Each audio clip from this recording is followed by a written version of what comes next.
In this video, as well as the subsequent two recordings, we're going to turn our attention to credit quality in the case of corporate issuers. So this video is called Assessing Corporate Creditworthiness, and we're actually going to talk about two groups of factors, just like we did with other types of issuers. We did this for sovereign issuers, for example, in a previous video. We're going to talk about qualitative factors. Qualitative factors when performing this assessment of creditworthiness, and of course quantitative factors as well.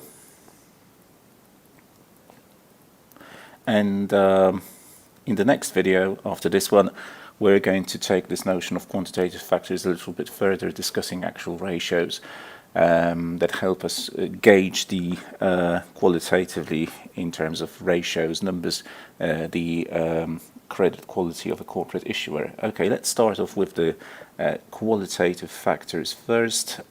Your book or your curriculum talks about these essentially belonging to four groups of four themes here.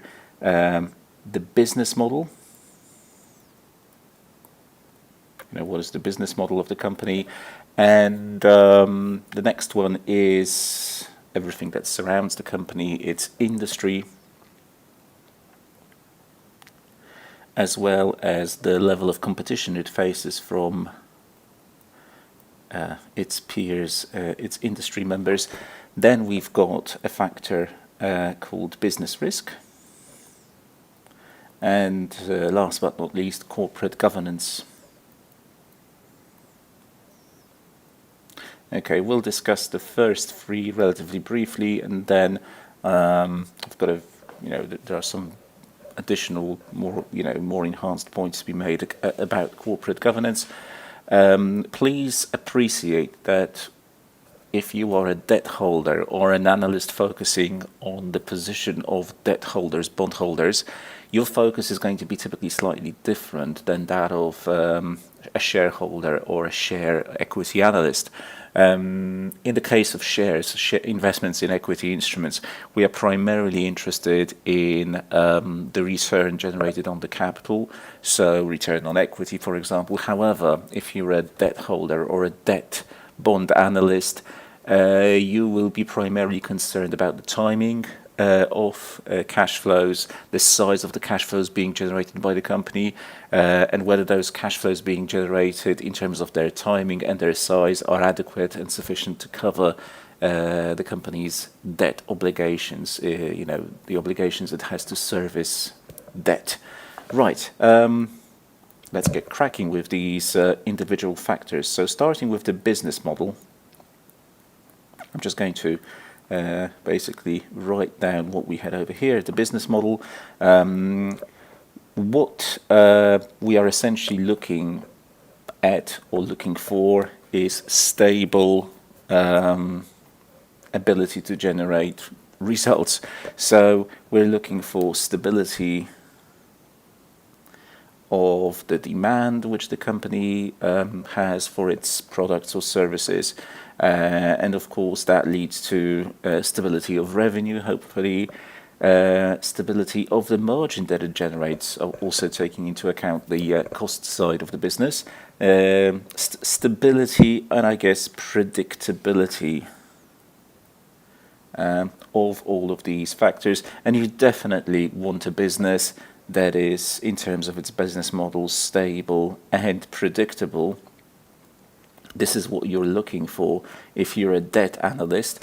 Maybe if you're an equity analyst, you're looking for a bit of change, some deviation from the current status quo and some unpredictability, which adds a bit of risk, but also potential rewards. In the world of debt, you probably prefer stability over instability. And also, we're going to think about asset quality when it comes to this business model sort of segment of the analysis. And we'll talk about asset quality in just a moment in the context of collateralized or collateral. Okay, Next one is business risk. It wasn't necessarily the next one on the list, which I had up here.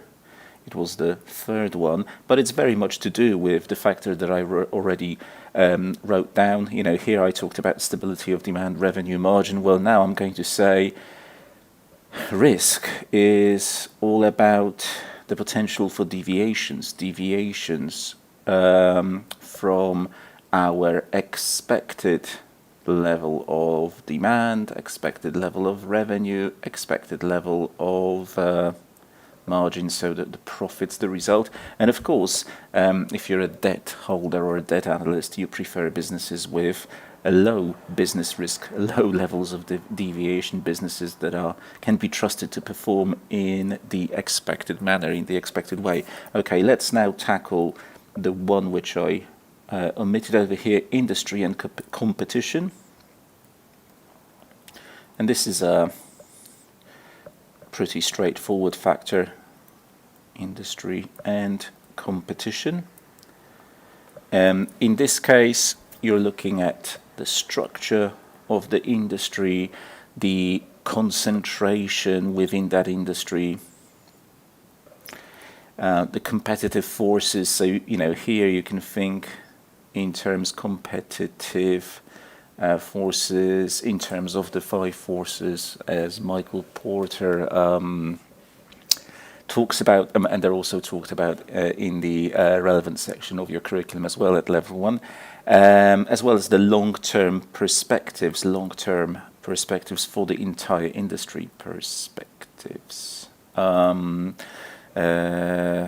in terms of, I guess, primarily the growth of the industry as such.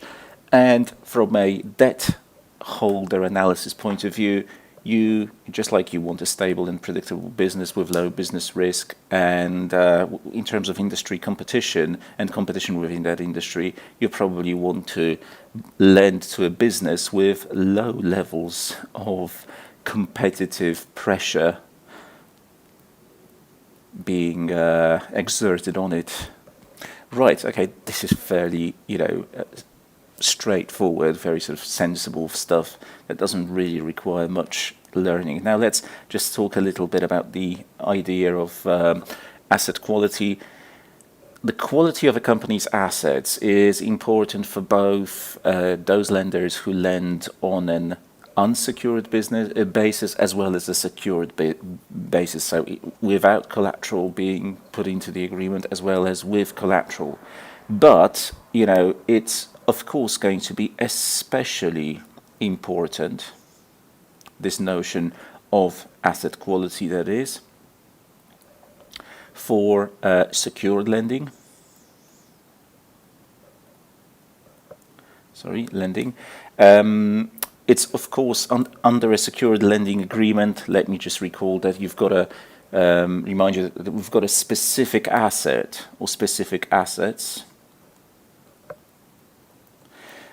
are pledged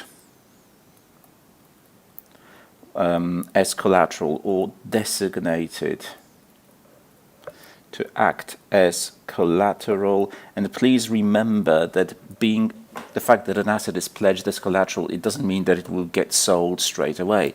It is used as a secondary source of payments on the loan, on the bond. So if your operating cash flows, if the company's operating cash flows are insufficient to make the payments, then of course we turn to the sale of that asset, and it gets used as the sale of that asset is supposed to generate the proceeds necessary to make the repayment of the loan. Of course, if the value of the collateral is not enough, you will not be able to repay that loan fully. We'll talk about that later on when it comes to rankings, seniority rankings. Okay, some very obvious things when it comes to collateral. Tangible assets, so assets with a physical form, a physical presence, like land, buildings, machinery, etc., are definitely preferred over intangible assets. So things like licenses, brands, or goodwill, which is not a very sort of high quality asset. Tangible assets are often referred to as being hard collateral, whereas intangible assets, which still may be used as collateral, right? It's just that hard assets or tangible assets are indeed preferred. Intangible assets would be referred to as forming soft collateral in a business. And let me also say that the value of the collateral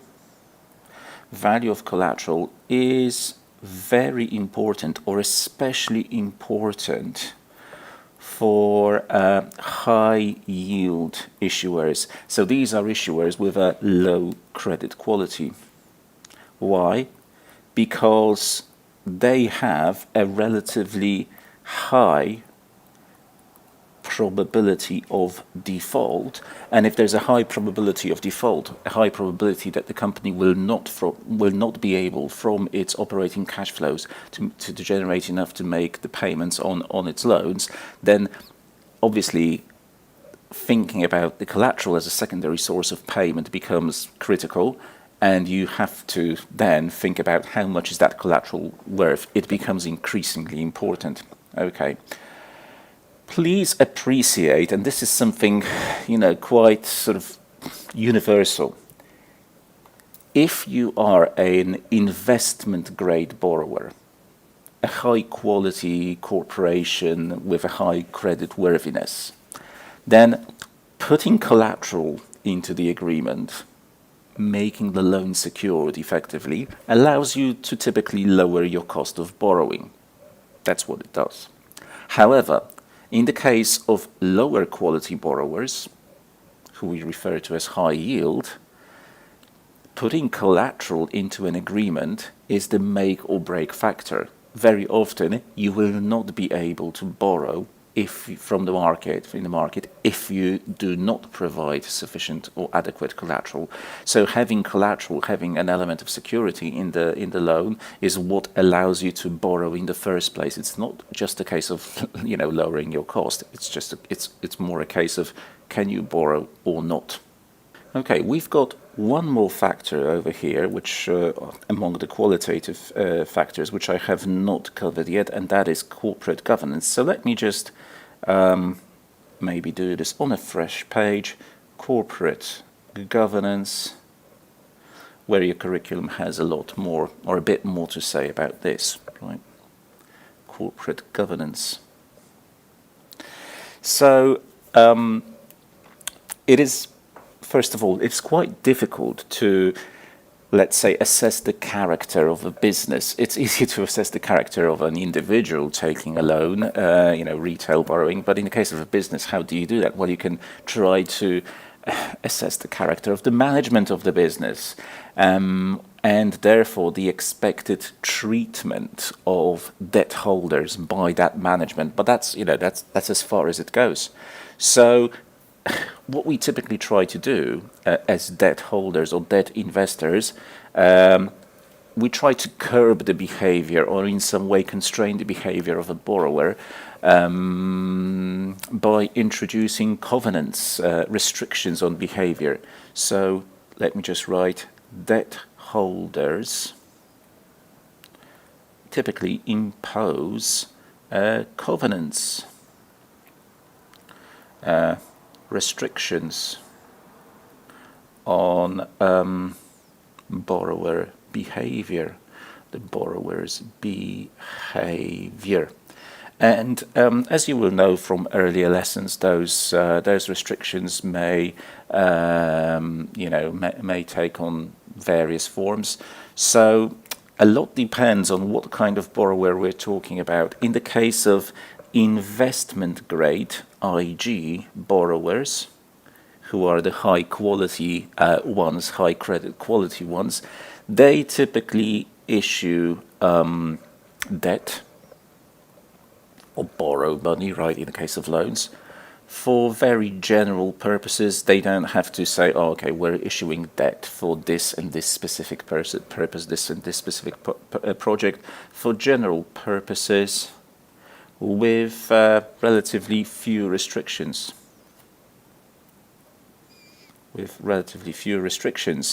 And the restrictions or the covenants are actually typically of an affirmative nature. Typically affirmative covenants. So affirmative covenants are the ones that tell the borrower what they should be doing, as opposed to stopping them from telling them what they shouldn't be doing. But these will be, pretty light covenants, of pretty obvious ones, like, e.g., you should comply with laws and regulations. Compliance with laws, regulations. You shall pay tax, paying taxes. Because at the end of the day, if a company is unable to make payments, its assets are used to satisfy the claim of debt holders, then there will be affirmative clauses concerning, the fact that the company should maintain its assets. Maintenance in good form, in good shape, maintenance, but also, for example, insuring your assets, insurance of assets, so as to protect that secondary source of payment in case things go badly wrong. And analysts will be looking potentially for signs, in the case of investment grade borrowers, for any signals about how debt holders may be treated versus shareholders in case there is some trouble. But hopefully, you shouldn't be really expecting that much trouble. Now, it's a little bit different for high yield issuers or high yield borrowers. Here, there will be additional sort of restrictive covenants. So you'll find what we had above. Okay, obviously the company should be maintaining its assets, complying with regulations, laws, and paying taxes, indeed. But also, you'll typically have restrictions on things like paying dividends, on dividend payments, because you don't want money to trickle out of the company to the shareholders at the detriment of bondholders. On things like additional debt being taken on. It's here where we'll find lots of financial covenants, restrictions on certain financial ratios, and them not covenants not going below a certain level or above a certain level, depending on how that ratio is specifically framed, which was something we'll talk about in the next lesson. Okay, and these restrictions are obviously designed so as to protect debt holders or bondholders in case the financial condition, the financial situation of the company deteriorates. So it will also be, in the case of high yield issuers, important to analyze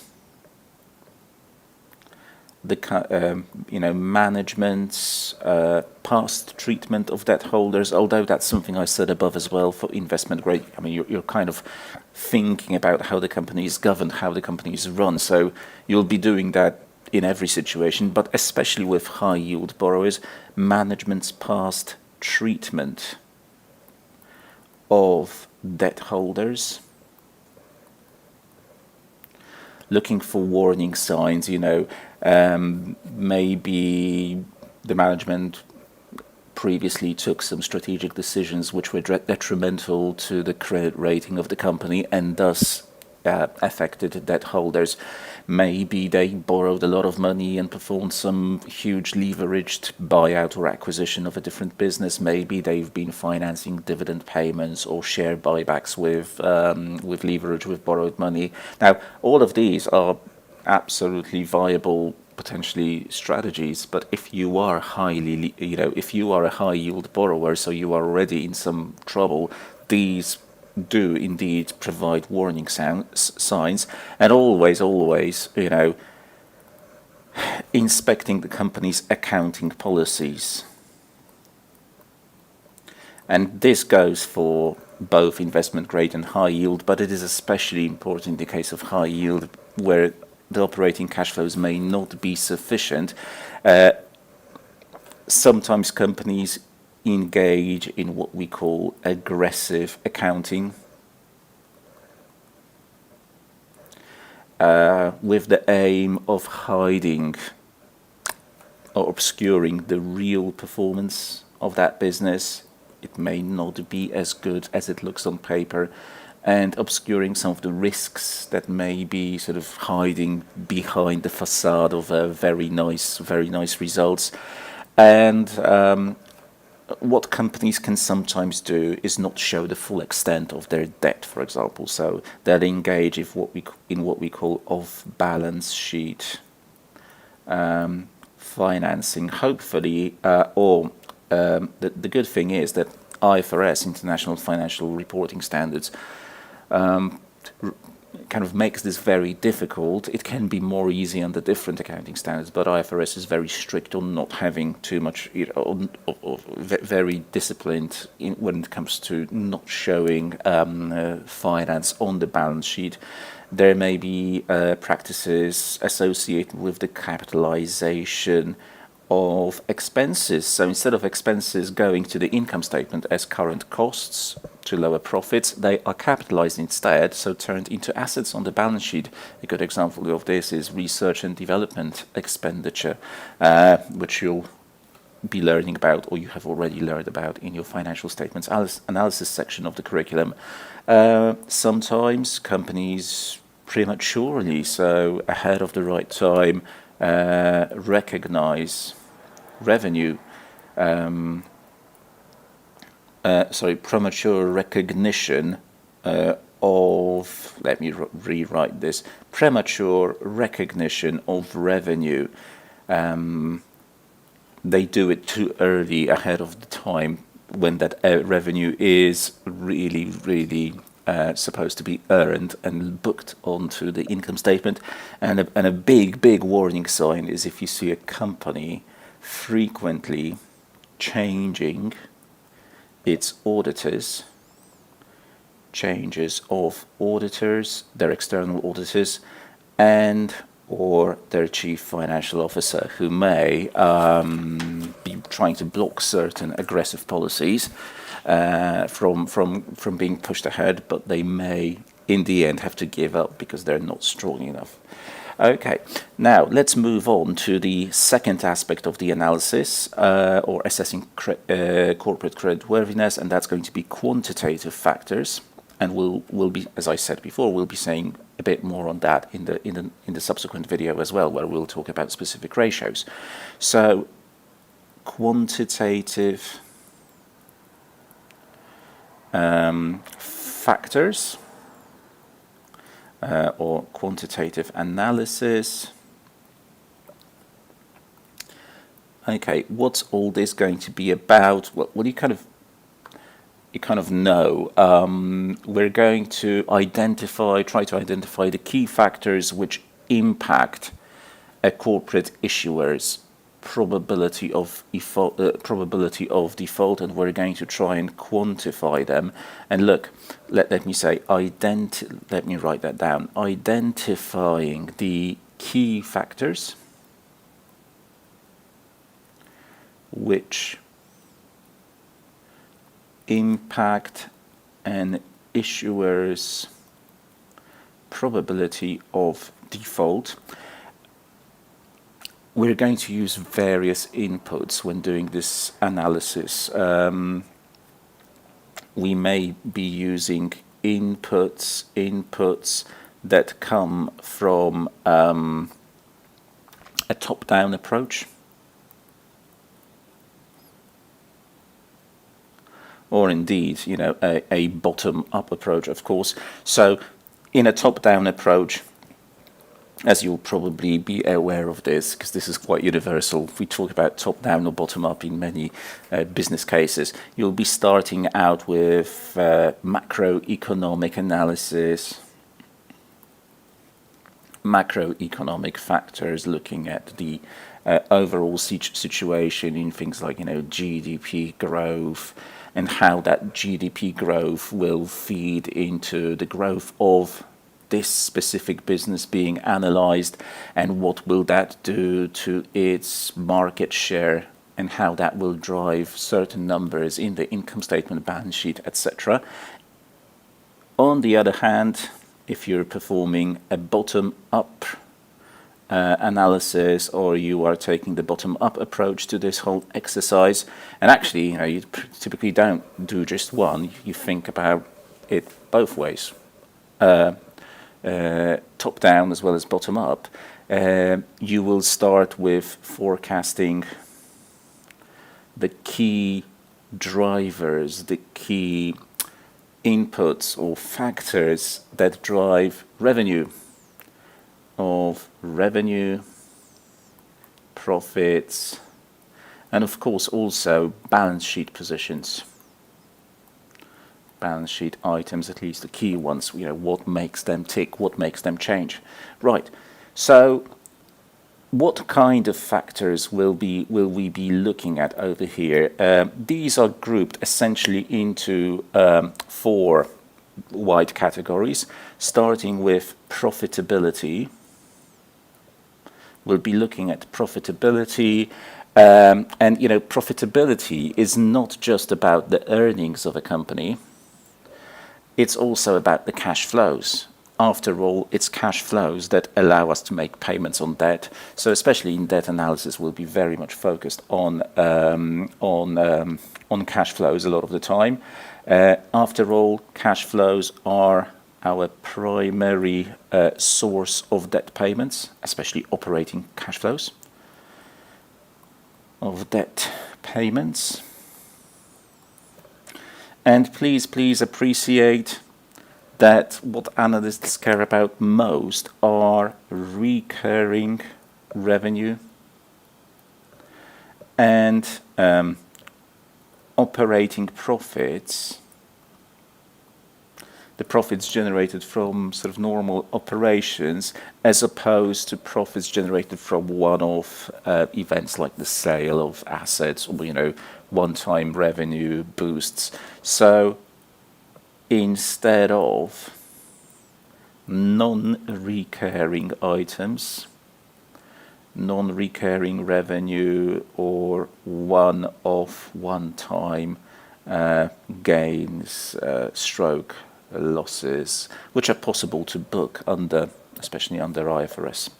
Okay, that's profitability. We'll be saying a little bit more about profitability in the next video when we move on to ratios. Now, the next dimension is leverage.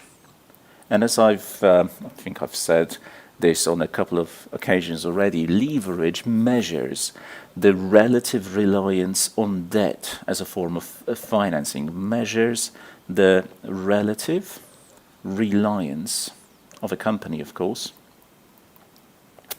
on debt funding, on debt financing. And here we'll be looking at specific measures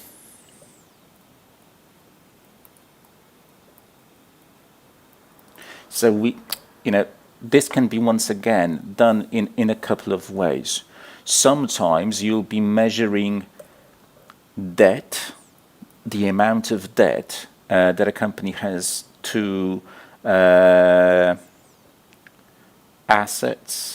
assets or its capital. So basically, debt will be in the numerator of the relevant fraction. Assets or capital will be in the denominator. That's one way to think of this stuff. Or you may do debt to not assets or capital. So you will go outside of the balance sheet and debt to profits or cash flows. And a good example of the latter approach is, e.g., a measure called net debt to EBITDA. I wrote down debt, but a lot of the time we say net debt. Okay, debt to EBITDA. Well, that's a classic measure where in the denominator, instead of something coming from the balance sheet, you've got a measure of profitability. Another one is going to be, but this time around, we'll switch things. We'll switch the whole fraction around. I'm going to have retained cash flows to the level of net debt. That's also a frequently used ratio and frequently cited by your book. Please appreciate that when measuring leverage, debt doesn't have to be in the numerator, it may be in the denominator. So you've got to be very careful about whether you want that ratio to be high or low. When you've got debt to EBITDA, you want this ratio to ideally you don't want, sorry, you want to lend to a company that doesn't have a lot of debt. So you want this ratio to be relatively low. Low is good. However, if you're looking at leverage from the perspective of this retained cash flow to net debt, you don't want this ratio to be low.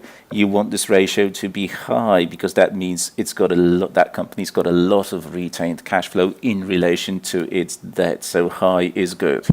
Something that your book also talks about, making sure you appreciate how the ratio is constructed, and even though it's called a leverage ratio, you may be aiming for something different or wanting something different as opposed to what you would want with the other, leverage ratio is constructed in the other way. Okay, now the next batch of measures are going to be about coverage.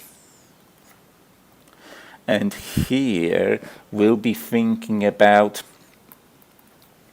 primarily how much income we generate or cash flows we generate periodically. So income or cash flows. This is not income divided by cash flows. It's an or. Obviously, on a periodic basis over a certain amount of time, in relation to our debt service. So by how much we cover. How much we cover our debt service. Debt service is our interest and principal payments on the debt. Sometimes or just interest without the principal. There are different ways to actually express this ratio. Some people cover or focus on interest only.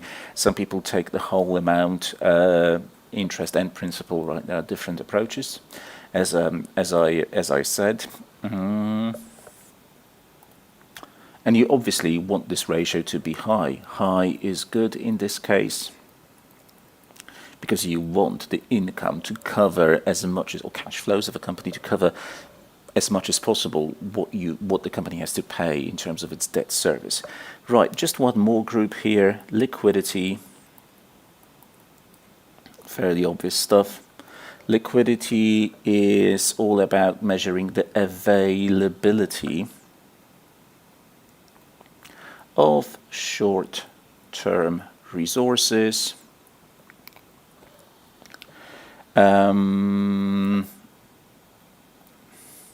These short-term resources will, for example, be marketable securities.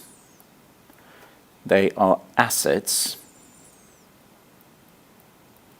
which can quickly be converted into cash, like marketable securities. But also, if a company has committed lines of credit, that's brilliant. That's also a backup source of liquidity, which is not on the balance sheet as such. It's not an asset, but it can be turned into cash.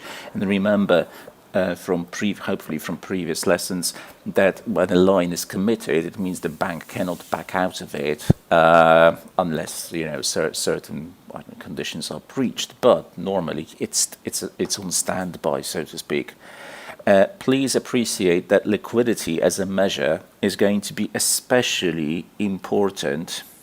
So especially important for issuers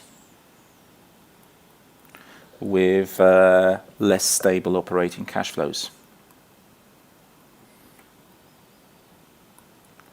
The less stable your operating cash flows are, the more the more your lenders will think about what's the backup, what's the emergency measure, what's a secondary source. Okay. And just a general comment to finish this video off. One concerning investor focus. We have different investors in the world of bonds, on the world of fixed income. Those who focus on lending to investment grade issuers, as well as those who look for opportunities to lend to the higher yield issuers. So if you're focused on investment grade debt, which is, where you've got senior unsecured issues, unsecured meaning without collateral, and you may think, okay, why without collateral? Because the company is in a good situation anyway, so collateral isn't that much of a concern, to be honest. It's only a secondary source of payment, so the assumption is we can do without it. Then your focus is going to be on potentially probability of default, especially changes to that probability of default, which will impact the value of the debt which you hold. But if you start lending to high yield issuers, so buying high yield debt, which will often be secured, because it has to be secured for that lender to actually, for that borrower to actually receive a loan in the first place, or receive debt in the first place. It may be secured, it may be subordinated. We'll talk about the difference between the various categories in 2 lessons' time. Then your focus is, of course, POD, but also loss given default, because you are realistically taking the chance, you're realistically thinking about the probability that a company may enter a default because it's in a bad situation to start with, or a difficult situation to start with. You also have to think about, so what will happen when default does indeed occur? How much am I going to lose? How much am I going to recover given default? Not something that investment grade investors necessarily think about all day.